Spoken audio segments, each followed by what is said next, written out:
अस्सलामुअलैकुम वरहमतुल्लाहि वबरकातुहु नहमदुहु व नुसल्ली अला रसूलिल करीम अम्मा बाद फ़क़द क़ालल्लाहु तआला फ़िल क़ुरआनिल मजीद औज़ु बिल्लाहि मिनश शैतानिर रजीम बिस्मिल्लाहिर रहमानिर रहीम कुल इन कुन्तुम तुहिब्बूनल्लाह फत्तबिऊनी युहिब्बुकुमुल्लाह ஸதகல்லாஹுல் அலியுல் அலீம். புகழும் புகழ்ச்சியும் இவ்வையகத்தில் எண்ணிலடங்காத உயிர் ஜீவராசிகளை படைத்து அனைத்து உயிர் ஜீவராசிகளுக்கும் அதற்கு ஏற்றாற்போல் கிருபை செய்யக்கூடிய வல்லநாயனுக்கே அனைத்து புகழும் உண்டாகட்டுமாக. அவனின் சாந்தியும் சமாதானமும் எம்பெருமான ரசூலே கரீம் ஸல்லல்லாஹு அலைஹி வஸல்லம் அவர்கள் மீதும் அன்னாரின் வாழ்வினை அன்னாரின் அடிச்சுவற்றினை அடிபிரலாமல் அவ்வாறே பின்பற்றி வாழ்ந்து வந்த அன்னாரின் குடும்பத்தார்கள், அன்னாரின் தோழர்கள், நல்லோர்கள், நாதாக்கள், ஷுஹதாக்கள், சாலிஹீன்கள், குறிப்பாக இந்த மஜ்லிஸில் அமர்ந்திருக்கக்கூடிய நம்மவர்கள் மீதும் இன்னும் இந்த காணொளியில் இணைய இருக்கக்கூடிய அனைவர்கள் மீதும் அல்லாஹ்வுடைய சாந்தியும் சமாதானமும் என்றென்றும் நின்று நிலவட்டுமாக. பெருமதிப்பிற்கு மரியாதைக்கு முறித்தான அல்லாஹ்வின் நல்லடியார்களே, அல்லாஹ்வுடைய மிகப்பெரிய கிருபையினால் இன்னும் ஓரிரு தினங்களில் புனிதமிக்க ரபியுல் அவ்வல் மாதம் நம்மை அடைய இருக்கின்றது. ரபியுல் அவ்வல் மாதம் என்றாலே நபி ஸல்லல்லாஹு அலைஹி வஸல்லம் அவர்கள் பிறந்த ஒரு மாதம், அவர்கள் மீது நாம் புகழ் மாலை பாடிக்கக்கூடிய ஒரு மாதம். அந்த மாதத்தில் நாம் அவர்கள் மீது அதிகமான நேசம் கொள்ளக்கூடியவர்களாக பல இடங்களில் நம்முடைய மதரசாக்களில் மட்டும் இல்லாமல் பல நாடுகளில் பல இடங்களில் ரசூல் ஸல்லல்லாஹு அலைஹி வஸல்லம் அவங்க மேலே புகழ் மாலை படிக்கக்கூடிய பல மஜ்லிஸ்கள் செய்யக்கூடிய நபர்கள் நாம் இருக்கிறாங்க. அதே மாதிரி அவங்க மீது ஸலவாத்துக்கள் அதிகமாக ஓதக்கூடிய மஜ்லிஸ்களும் அங்கங்கே நடத்துகிறாங்க. நாங்கள் கோடி கணக்கில் ஜூத்தா கணக்கில் நாங்கள் என்ன செய்கிறோம், நாங்கள் ஸலவாத்து ஓதுறோம். அப்போ நாங்கள் அந்த ஸலவாத்தை வந்து இத்தனை நாளுக்குள்ளே முடிக்கணும், இவ்வளோ ஸலவாத்து ஓதணும் அப்படின்னு சொல்லிட்டு அது போட்டி போட்டு ஓதின நேரம் நம்ம ஜமாத்தை உள்பட நம்ம போன வருஷம்லாம் செஞ்சோம். அப்போ என்ன காரணம், ஏன் நம்ம அவங்க மேலே நம்ம செய்யணும் அப்படின்னாக்க, நம்ம உயிரை விட அவங்கள நம்ம நேசிக்கிறோம். ரசூல் ஸல்லல்லாஹு அலைஹி வஸல்லம் அவங்கள நேசிக்கிறோம். நம்ம அத்தாமாவை விட யாரை நேசிக்கிறோம்? ரசூலுல்லாஹி ஸல்லல்லாஹு அலைஹி வஸல்லம் அவங்கள நேசிக்கிறோம். அத்தாமாவுக்காவது நம்ம வந்து டெய்லி அவங்களுக்கான துவா செய்கிறது நம்ம மீது கடமை, அத்தாமாவுக்கும். அதே மாதிரி அவங்களுக்கு பணிவிடை செய்கிறதும் கடமை. ஆனால் இது எப்படி அப்படின்னு சொன்னாக்க, நம்ம ஞாபகம் இருந்தால் நம்ம செய்வோம், ஒரு நேரம் இங்கே மறந்துட்டோம்னாக்க நம்ம செய்ய மாட்டோம்.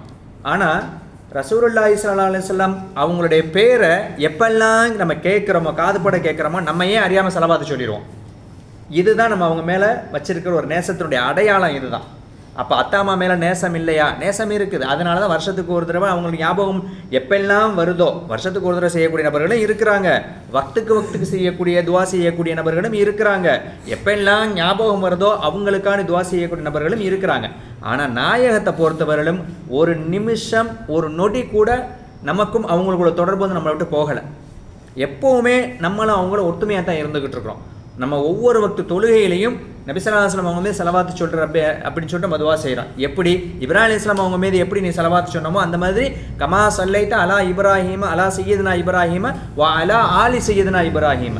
இப்ராஹிம் அலைஹிஸ்ஸலாம் அவங்களுக்கும் அவங்களுடைய குடும்பத்தார்களுக்கும் யா அல்லாஹ் எப்படி நீ ஸலவாத்து சொன்னையோ அந்த மாதிரி எங்கள் நபி மேல் நீ ஸலவாத்து சொல்லு அப்படின்னு நம்ம என்ன செய்கிறோம், ஒவ்வொரு வக்திலையும் நம்ம செய்கிறோம். ஃபர்லான தொழுகையில் மட்டுமல்லாமல் சுன்னத்தான இபாதத்துலையும் கூட நம்ம என்ன செய்கிறோம், ஸலவாத்தை இப்ராஹிம் அலைஹிஸ்ஸலாம் அவங்களுக்கு எப்படி நீ செஞ்சியோ, அவங்களுடைய குடும்பத்தார்களுக்கு எப்படி நீ செஞ்சியோ அந்த மாதிரி என்ன செய்ய, நீ வந்து நபி ஸல்லல்லாஹு அலைஹி வஸல்லம் அவங்களுக்கு எங்களுக்கு ஸலவாத்து சொல்லு அப்படின்னு நம்ம அல்லாஹ்ட்ட துவா செய்கிறோம்.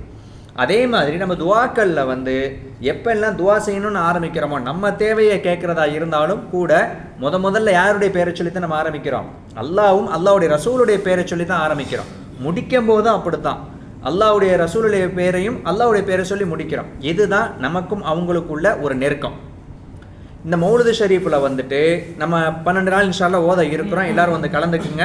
அதுக்கு ஒரு முக்கியத்துவம் கொடுத்து நம்ம வரணும். நம்முடைய தேவைகள் நிறைய இருக்குது, இருந்தாலும் கூட ரசூலுல்லாஹி ஸல்லல்லாஹு அலைஹி வஸல்லம் அவங்க மேலே வச்சுருந்த ஒரு நேசத்தின் காரணமாக, ஒரு பிரியத்தின் காரணமாக நம்முடைய சுய தேவைகளை விட்டுட்டு ரசூலுல்லாஹி ஸல்லல்லாஹு அலைஹி வஸல்லம் அவங்களுக்காக வேண்டி நம்ம முன்னேறி வரப்போகும்போது நம்முடைய காரியங்களுக்கு அல்லாஹ் லேசாக்கி வச்சுருவோம். ஏண்டா அல்லாஹ் வந்து ரசூல் ஸல்லல்லாஹு அலைஹி வஸல்லம் அவங்களுக்கு சொல்ல போகும்போது, நபியே உங்களை நான் இந்த உலகத்துக்கு அனுப்புனதெல்லாம் எதுக்கு தெரியுமா, இந்த உலகத்தாருக்கு அருட்கொடையாக நான் அனுப்பி வச்சிருக்கிறேன். லக்கது கான லக்கும் ஃபீ ரசூலில்லாஹி உஸ்வத்துல் ஹஸனான்னு இன்னொரு இடத்துல சொல்லி காமிப்பான். நாயகத்தினுடைய வாழ்க்கையில் உங்களுக்கு அழகிய முன்மாதிரி இருக்குது, ரசூலுல்லாஹ்வுடைய வாழ்க்கையை நீங்கள் ஃபாலோ பண்ணாலே போதும், உங்களுடைய வாழ்க்கையில் எல்லாமே செழிப்பாயிரும் அப்படின்னு அல்லாஹ் சொல்லி காமிப்பான். அப்போ நாயகத்தை பற்றி இந்த மாதிரிலாம் நிறைய புகழ்ந்து அல்லாஹ் சொல்லி காமிக்கிறான். அருமை சஹாபாக்கள் ரசூல் ஸல்லல்லாஹு அலைஹி வஸல்லம் அவங்கள்ட்ட பிரிஞ்சதே இல்லை. எப்போவுமே ஒரு இனிப்பு பதார்த்தத்தில் எப்படி மூச்சுக்கிட்டு இருக்குமோ, உதாரணத்துக்கு சொல்கிறேன், இனிப்பு பதார்த்தம் கூட கெட்டு போயிடும், ஆனால் நாயகத்தினுடைய அந்த வாசம் கெட்டு போகாது.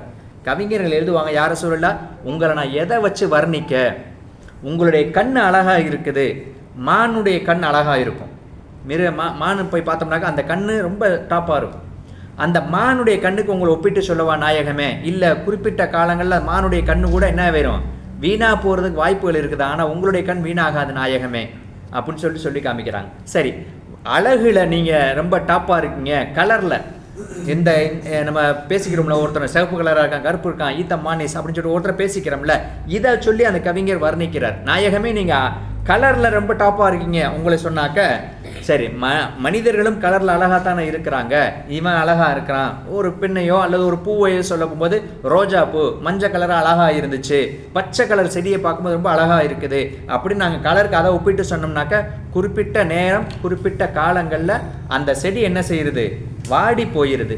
ஆனால் நாயகமே நீங்கள் வாடாத ரோஜாவாக எப்போவுமே இருக்கிறீங்க, அப்போ உங்களை கலர்லேயும் எங்களால் ஒப்பிட முடியாது. இல்லை, நீங்கள் சுறுசுறுப்பாக இருக்கீங்க நாயகமே, சுறுசுறுப்புக்கு எதை நம்ம சொல்லலாம் அப்படின்னா சிட்டுக்குருவியை சொல்லலாம். அது இங்கே கொஞ்ச நேரத்தில் இங்கே நிற்கும், அங்கே ஓடும், ரொம்ப ஸ்பீடாக இருக்கும்.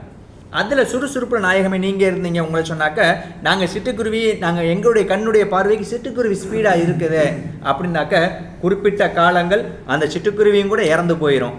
அதே மாதிரி அந்த சிட்டுக்குருவிய சுறுசுறுப்பு கூட என்ன செய்யும், மங்கி போயிடும். நாயகமே உங்களுடைய சுறுசுறுப்பு மங்காது. அப்போ எதைத்தான் சொல்லி ஒப்புறோம், எதையுமே உங்களுக்கு ஒப்பிட முடியாது நாயகமே. எங்களுடைய கண்ணுடைய பார்வைக்கு உங்களுடைய நடவடிக்கைகள், உங்களுடைய செயல்கள், உங்களுடைய பார்வைகள் எதுவுமே ஒப்பிட முடியாது. நீங்கள் தான். நாயகம் சலாசம் சொல்லி காமிச்சாங்க, இந்த உலகத்தில் யாரை அதிகமாக நேசிக்கிறோமோ நாளைய கியாமத்து நாளில் அவங்களோட அந்த நபர் இருப்பாங்க அப்படின்னு சொல்லி காமிச்சாங்க. இந்த உலகத்தில் நம்ம யார் அத்தாமாவை நேசிச்சோம்னாக்கா நாளைக்கு கியாமத்துனால அத்தாமா கூட இருப்போம், மனைவியை நேசித்தோம்னு சொன்னாக்கா மனைவி கூட இருப்போம். அதே மாதிரி ஃப்ரெண்டு, ஒரு நண்பர்கள், 2 நண்பர்கள் ஒத்துமையாக இருக்கிறாங்க, அவங்க கடைசி வரையும் அல்லாஹ்வுக்காண்டி சேர்ந்து இருக்கிறாங்க. அப்போ அந்த மாதிரி இருக்கும்போது அந்த நபர்களோட சேர்ந்து இருப்பாங்க அப்படின்னு சொல்லி நாயகம் சொல்லி காமிச்சாங்க. இப்போ ரசூலுல்லாஹி ஸல்லல்லாஹு அலைஹி வஸல்லம் சொல்லிக்கிட்டு இருக்கும்போது, நாயகத்தை யார் நேசிக்கிறாங்களோ நாயகத்து கூட இருப்பாங்க அப்படின்ற அந்த ஹதீஸுக்கு விளக்கம் போது சொல்கிறாங்க. நாயகத்தை யார் அதிகமாக நேசிக்கிறாங்களோ நாளைய கியாமத்து நாளில் நாயகம் கூட அவங்க இருப்பாங்க அப்படின்னு சொல்லி காமிக்கிறாங்க. இங்கே சந்தோஷப்படலாம், சரிதானே, நம்ம நாயகத்தின் அதிகமாக செலவாத்து சொல்கிறோம், மௌலுது ஷரீஃப் படிக்கிறோம், அதே மாதிரி அவங்க மேலே என்னென்ன புகழ் மாலை இருக்கோ நம்ம அதிகமாக செய்கிறோம், எல்லாமே செலவாத்து சொல்கிறோம், எல்லாமே சொல்லும்போது நாயகத்துக்கு நமக்கு நெருக்கம் தானே இருக்குது அப்படின்றாக்க நம்ம ஓரளவு தான் நெருங்கி நிற்கிறோம். நம்முடைய ஈமானுக்கு ஒரு கடுகளவு தான் நெருங்கி இருக்கும், இன்னும் ஃபுல்லாக நெருங்கலை. அவங்கள அருமை சஹாபாக்கள் மத்தியில் பேசிக்கிட்டு இருக்கும்போது ஒரு சஹாபி வரல. நான் பல தடவை இந்த சம்பவத்தை கேள்விப்பட்டிருப்போம். சஃப்வான் ரலியல்லாஹு அன்ஹு, இந்த சஹாபியை பற்றி ரொம்ப பிரபலமாக சொல்லுவாங்க. அதே மாதிரி சில முக்கியமான சஹாபாக்கள்லாம் இருக்கிறாங்க, அவங்களாம் ஒவ்வொருத்தருக்கும் ஒவ்வொரு விதமான தனித்தன்மைகள் இருந்துச்சு. அப்போ ஒரு சஹாபி இவங்க மட்டும்தானா அப்படின்னு நம்ம எடுக்கக்கூடாது. சஹாபாக்களை எப்போவுமே நிறை கண்ணோடு நம்ம பார்க்கணும், அவங்கள்ட்ட எந்த விதமான குறை கண்ணோடு நம்ம பார்க்கக்கூடாது. சராசரி மனுஷன் அப்படின்ற இதில் கண்ணோட பார்த்தோம்னாக்க நம்மளும் அவங்களும் ஒன்று தான் அப்படின்ட்டு போயிடும்.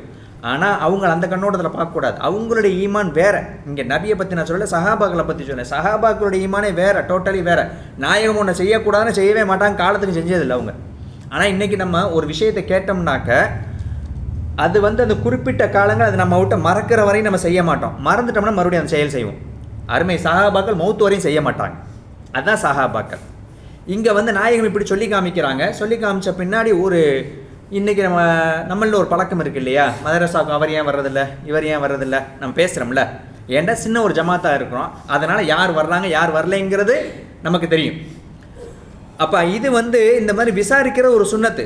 நாயகம் கேட்பாங்க, ஒருத்தர் பள்ளிக்கு வரலன்னா ஏன் வரல, அவர் எங்கே போனார், வியாபாரத்துக்கு போயிட்டாரா, வீட்டில் இருக்கிறாரா, வீட்டில் இருந்தால் ஏன் வரல, உள்ளூரில் இருந்தால் ஏன் பள்ளிவாசலுக்கு வரல, கேட்டு விடுவாங்க, கூப்பிடுவாங்க வர. அப்போ அந்த மாதிரி கூப்பிட்டு விட போகும்போது தகுந்த காரணம் இருந்தால் விட்டுருவாங்க. ஒன்று உடம்பு சரியில்லாமல் இருக்கணும், அல்லது வீட்டில் விருந்தால் வைத்தால் யாரும் வந்திருக்கணும், அந்த மாதிரி உள்ளது, அல்லது வீட்டில் மனைவிக்கு உடம்பு சரியில்லை, நான் இருந்து அவங்களுக்கு ஹிதமத்து செஞ்சேன், இந்த மாதிரி தகுந்த காரணங்கள் இருந்தால் ஒன்றும் சொல்ல மாட்டாங்க. அப்படி இல்லைண்டாக்கா அட்வைஸ் பண்ணுவாங்க, நீங்கள் வரணும், பள்ளிக்கு தொடர்பு வைக்கணும், நீங்கள் வராமலாம் இருக்கக்கூடாது அப்படின்னு சொல்லிட்டு என்ன செய்வாங்க, பள்ளியுடைய தொடர்பை நீங்கள் ஏற்படுத்துங்க அப்படின்னு சொல்லிட்டு சஹாபாக்கள் சொல்லி கொடுப்பாங்க. அப்போ அந்த மாதிரி பார்க்க போகும்போது ஒரு சஹாபி வரல, சொன்னல சஃப்வான் ரலியல்லாஹு அன்ஹு, இவங்க வரவே இல்லை. நாயகம் ஒரு நாள் பார்த்தாங்க, 2 நாள் பார்த்தாங்க, 3 நாள் பார்த்தாங்க. 3ஆவது நாள் கேட்டாங்க, சஹாபியை கூப்பிட்டு கேட்குறாங்க, ஏன் சஃப்வான் என்னாச்சு, ஏன் வரலப்பா, ஏன் பள்ளியாசலுக்கு வரமாட்டுறாரு, ஏன் என்னாச்சு, யாராவது சண்டை போட்டிங்களா அப்படின்னு கேட்குறாங்க. எடுத்தோடனே அந்த கேள்வி, யாராவது சண்டை போட்டிங்களா, யாருக்கும் அவருக்கு பிடிக்காமல் இருக்குதா, ஏன் வரல அவர், கூப்பிடுங்க அப்படின்னாங்க. அப்போ எல்லா சஹாபாக்கும் சொன்னால் யாரும் சண்டை போடலை அப்படிங்கிறாங்க. அப்போ அவர் வியாபாரத்துக்கு போயிட்டாரா அப்படிங்கிறாங்க. இல்லை, வியாபாரத்துக்கு போகல, வீட்டில் இருக்கிறாரு. அப்போ ஏன் வீட்டில் இருந்தால் ஏன் வரல எப்படின்னு பேசிக்கிட்டே இருக்கிறாங்க. ரொம்ப கேட்குறாங்க. அந்த இதுதான் நாயகம், நமக்கு மத்தியில் ஒரு சுமூகத்தை ஏற்படுத்தி வைக்கணும்.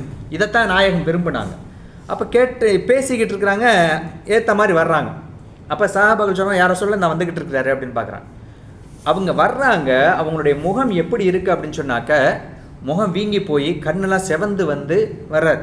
அந்த சஹாபி வர்றாங்க, வந்து நாயகத்துக்கிட்ட நெருங்க நாயகம் இப்படி பார்க்குறாங்க, அவர் முகத்தை பார்க்குறாங்க, அது சஹாபாக்களையும் பார்க்குறாங்க, அவருடைய முகத்தை பார்க்குறாங்க. ஏன் இவ்வளோ வீங்கி இருக்குது முகம், அழுது வீங்கி இருக்குது. அவர் கிட்ட வந்தோடனே பக்கத்தில் உட்கார வச்சு கேட்டாங்க, என்னாச்சு சஃப்வான், ஏன் என்னாச்சு, வீட்டில் எதுவும் பிரச்சனையா, உங்கள் மனைவிக்கு உங்களுக்கு பிரச்சனையா, ஏன் இந்த அளவுக்கு முகம் வீங்கி இருக்குது, உங்கள் குடும்பத்தில் என்ன பிரச்சனை சொல்லுங்கள், நான் வந்து பேசுகிறேன். நாயகத்துக்கு அது ஒரு பழக்கம், எதாக இருந்தாலும் டைரெக்டாக போயிடுவாங்க. ஏம்மா கொஞ்சம் விட்டு கொடுத்து போங்க, ஹஸ்பண்ட் அண்ட் ஒய்ஃப் பிரச்சனை, இப்போ கணவன் மனைவி பிரச்சனையாக இருந்தால் உடனே பேசுவாங்க, அத்தா புள்ள பிரச்சனையாக தான் உடனே 2 பேத்தையும் கூப்பிட்டு வச்சு இப்படிலாம் இருக்காதீங்கப்பா, ஒத்துமையாக இருங்க, சந்தோஷமாக இருங்க, ஒரு குடும்பத்துக்குள்ளே இப்படிலாம் இருக்கக்கூடாது, ஒரு கமிட்டிக்குள்ளே இப்படிலாம் இருக்கக்கூடாது அப்படின்ட்டு அந்த அளவுக்கு 2 பேத்துக்கு மத்தியில் சுமூகத்தை ஏற்படுத்தி வச்சாங்க. அப்போ அந்த அளவில் இந்த மாதிரி செய்கிறது, ஒரு கமிட்டி நம்மளால் பிரிஞ்சிடக்கூடாது அப்படிங்கிறதுல ரொம்ப கவனமாக இருந்தாங்க. அதே அந்த கவனத்திலே நம்ம போனோம்னாக்க இதெல்லாம் நம்ம நாயகம் அவங்க நம்ம காமிச்சு கொடுத்த வழி. அதனால தான் எல்லாம் சொன்னால் நாயகத்துடைய வாழ்க்கையில உங்களுக்கு அழகிய முன்மாதிரி இருக்குண்டா. லக்கது காணலக்கும் ஃபி ரசூலுல்லாஹி ஸல்லல்லாஹு அலைஹி வஸல்லம். நாயகத்தினுடைய வாழ்க்கையில் இபாதத்து ரீதியில இல்லை, வாழ்க்கை அவங்க எப்படிலாம் வாழ்ந்தாங்க, அப்போ அதை நம்ம ஃபாலோ பண்ணணும் அப்படின்னு. சரி, இப்போ இந்த சஹாபி வந்து என்ன செய்கிறாங்க, இல்லை நாயகமேங்கிறாங்க, என் மனைவிக்கு எனக்கு சண்டை இல்லை, எங்கள் அம்மாவுக்கு எனக்கு சண்டை இல்லை நாயகமே, எங்கள் அத்தாவுக்கு எனக்கு சண்டை இல்லை நாயகமே, எனக்கு வேறு பிரச்சனை அப்படிங்கிறாங்க. என்ன பிரச்சனை சொல்லுங்கள் சஃப்வான், நான் தீர்த்து வைக்கிறேன் அப்படிங்கிறாங்க. நாயகமே ஒரே ஒன்று கேட்கலாமா அப்படிங்கிறாங்க. கேளுங்க, நீங்கள் ஒரு ஹதீஸை நீங்கள் சொன்னீங்கல்ல, இந்த உலகத்தில் யாரை நேசிக்கிறாங்களோ அவங்க கூட நாளைக்கு கியாமத்துனால இருப்பாங்க அப்படின்னு சொல்லிட்டு இப்போ சொன்னீங்க இல்லையா? ஆமாம் சொன்னேன். அப்போ நாங்கள்லாம் உங்களை நேசிக்கத்தான் செய்கிறோம். நாங்கள்லாம், நான் நேசிக்கிறேன்னு சொல்லலை, நாங்கள் எல்லாருமே உங்களை நேசிக்கத்தான் செய்கிறோம் நாயகமே. ஆனால் நாளைக்கு கியாமத்து நாளில் என்னையா அல்லாஹ் சொர்க்கவாதின்னு சொன்னாதான் நான் உங்கள் கூட நெருங்க முடியும். சொர்க்கவாதின்னு சொன்னாதான் நான் உங்கள் கூட வர முடியும். ஒரு கால் நரகவாதின்னு என்னைய அல்லாஹ் சொல்லிட்டான்டா நான் நரகத்துக்கு போயிடுவேன், உங்களை பார்க்க முடியாது நாயகமே. சஹாபாக்கள் சொல்கிறாங்க, நாயகத்தை நேரடியாக பார்த்தவங்க, அவங்க தப்புலேருந்து அப்பப்போ திருத்திக்கிட்டே வந்தாங்க. அதுக்கு பிற்பாடு தப்பு ஏன் செய்ய மாட்டாங்க, செஞ்சதும் இல்லை, சஹாபாக்கள் செஞ்சதும் இல்லை. அவங்க தவறு செஞ்சாலும் கூட தௌபா அதிகமாக செஞ்சாங்க, அல்லாஹ்வுக்காக வேண்டி தன்னை அர்ப்பணிச்சாங்க, ரசூலுக்காக வேண்டி தன்னை முன்ன வந்தாங்க. அந்த சஹாபி கேட்குறாங்க, நான் சொர்க்கத்தில் இல்லாமல் ஒரு கால் என்னை நரகத்துக்கு அனுப்பிட்டால் நான் உங்களை பார்க்க முடியாது நாயகமே அப்படிங்கிறாங்க. நரகத்துக்கு அனுப்பிட்டா பார்க்க முடியாது. சரி, அல்லாஹ் ஒரு கால் என் மேலே இறக்கப்பட்டு நான் உங்களுக்கு நெருக்கமாக இருக்கிறதுனால நாங்கள் நாயகத்தை நேசித்தோம் அப்படிங்கிற ஒரு காரணத்தினால் நான் மேல் மிச்சமாக சொல்கிறேன், அந்த மாதிரி ஒரு வார்த்தையை அந்த சஹாபி புலங்குறாங்க. அப்போ நாங்கள் ஒரு கால் சொர்க்கவாதின்னு சொல்லிட்டா நபிமார்களுக்கெல்லாம் உயர்ந்த அந்தஸ்து அல்லாஹ் கொடுத்துருவான். எல்லாத்தையும் விட யாரை சொல்லலாம், நீங்கள் உயர்ந்த அந்தஸ்தில் இருப்பீங்க, அப்போ கூட உங்கள் கிட்ட கூட நெருங்க முடியாதே நாயகமே, அப்போ எப்படி நாங்கள் உங்கள் பக்கத்தில் இருப்பேன் அப்படின்னா மறுபடியும் நாயகம் உறுதிப்படுத்துகிறாங்க. அந்த ஹதீஸை இப்போ சொன்னதை உறுதிப்படுத்துகிறாங்க. என்னை யாரெல்லாம் யாரை நேசிக்கிறாங்கன்னு அந்த உலகத்தில் அளவுக்கு அதிகமாக. அதனால தான் சில இடங்களில் சஹாபாக்கள் சொல்லுவாங்க, என்னுடைய தாயும் தகப்பனும் உங்களுக்கு அர்ப்பணமாகட்டும் யாரை சொல்லலாம், நாங்கள் உங்களை நேசிக்கிறோம் அப்படிம்பாங்க. உமர் நாயகமாக இருக்கட்டும், அபூபக்கர் நாயகமாக இருக்கட்டும், எல்லாருமே அந்த வார்த்தையை அதிகமாக புழங்கினாங்க. அப்போ யாரை சொல்லலை, எல்லாத்தையும் விட நாங்கள் உங்களை நேசிக்கிறோம் நாயகமே அப்படின்னு சொல்லிட்டு. இன்றைக்கி நம்ம எல்லாத்தையும் விட சொல்ல முடியாது.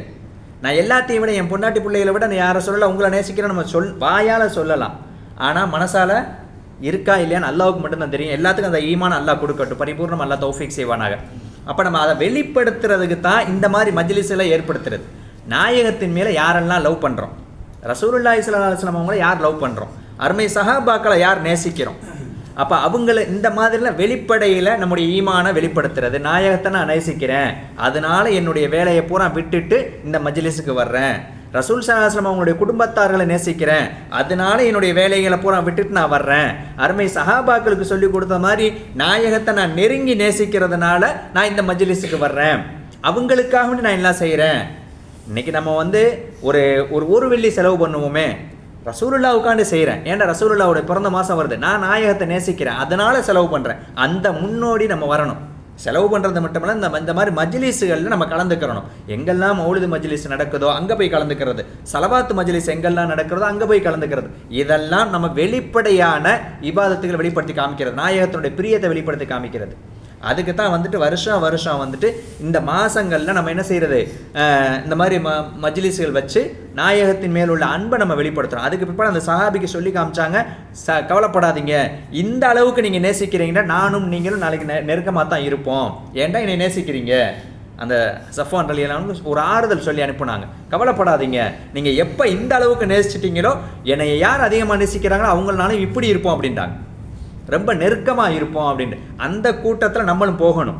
அந்த மாதிரி இபாதத்துகள் நம்ம எப்போ அந்த நேசம் வரும் அப்படின்னாக்க ரசூலுல்லாஹி ஸல்லல்லாஹு அலைஹி வஸல்லம் அவங்க சொன்ன மாதிரி நடக்கிறது. வெறுமனே நான் செலவாத்து ஓதுறேன், 10 லட்சம் செலவாத்து ஓதிட்டேன், அப்போ நாயகத்தை நான் நேசிக்கிறேன், அதுவும் வேணும்.